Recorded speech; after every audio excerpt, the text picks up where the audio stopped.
about a big transition, sending the kids off to college for the first time. Yikes! It's a difficult and emotional time for parents and kids. So here to help us navigate through it all is Dr. Laura Saunders from the Hartford Institute of Living. Dr. Saunders, there is a lot with this one, a lot of emotions. What's the best way that we can prepare and navigate through it? So I think it's really important to acknowledge the confluence of emotions, the roller coaster, right? So as your older teens have been going through the summer, they want independence, you want to stick to sort of the guidelines and routines that have always been a part of your family environment. They just want to be independent. So it creates a lot of conflicts, it creates a lot of difficulties, and in that mixture of emotions, it is what we call sort of soiling the nest. Kids just want to go. Parents kind of want them to go, but want them to stay. In their mind's eye, they see their child as actually being, 8 or 9 or 10 or 12. So to launch your child, it really creates a lot of emotions and guilt sometimes. Right. So it's how to navigate that as you try to do the send-off in the easiest way possible. And what's the best way to prepare for that? Because it's like a whirlwind. There's excitement, there's heartache, there's the guilt because as you said, a lot of parents are saying, okay, great, it's time for you to go because I don't even want you being around here anymore. So how can we prepare for that emotionally? I think it's really important to acknowledge what we do and do not have control over, right? So there's things, letting go of control. Yes, that's the big issue. So a lot of the things around preparation, you have control over that. A lot of the emotions, you just have to let go. A lot of the routines or rules that you had in the past, when your child's off and away, you're not going to have any control over that. So letting those things go. Little issues that come up, let them go. Dirty laundry on the floor, let it go. Really focus on what you do and do not have control over.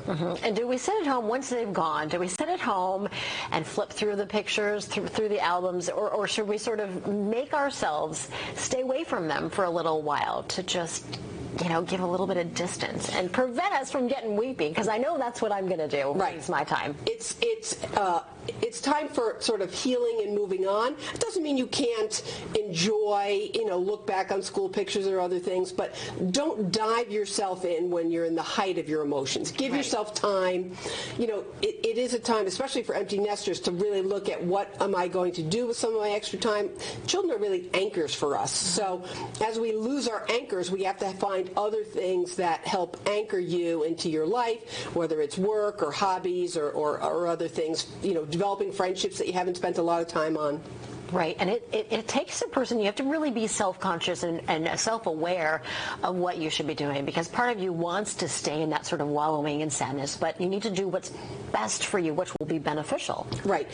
So while there's a little bit of wallowing that can be like the grieving process, right. I don't recommend staying in it too long. I recommend taking a step into what are the steps I need to do to build back into my life as a fully functioning adult, right? It's an identity shift. You're going from being a parent to being a partner or whatever your occupation is, or a friend. It's really a paradigm shift. It is a huge paradigm and identity shift. Yeah. All right. Any last advice for parents and kids out there of all ages, because it's still a difficult time? A lot of kids aren't ready to go back to school. Maybe they don't want to. They're still having some feelings from years past. Right.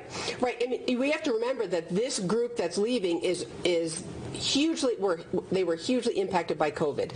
So some of them don't have the emotional tools to handle the stressors and changes that will come their way. So it's just being aware and alert. Your child, if they're struggling at some point, reaching out, but they have to learn on their own. Young people, and a lot of older people too, do not learn by us telling them what to do. They learn by the experience, and oftentimes that means having some failure experiences and learning from that. Before we go, I have to ask, you're in the thick of it, your daughter heading off to college next week. How are you dealing with it? So it is a very emotional time. I'm living it and breathing it as we talk about it. And so I know sort of the confluence of emotions and how much of a roller coaster ride it is. It doesn't take much for me to get into tears either, so I'm going to avoid that. I know. But it is a difficult time, and for me, it's saying it out loud and finding ways to take care of yourself. Yeah, well, I'll be calling you weekly. Yes. It's my time next year. Thank you, Dr. Saunders, so much for being with us. Thank you, Erica. Appreciate it.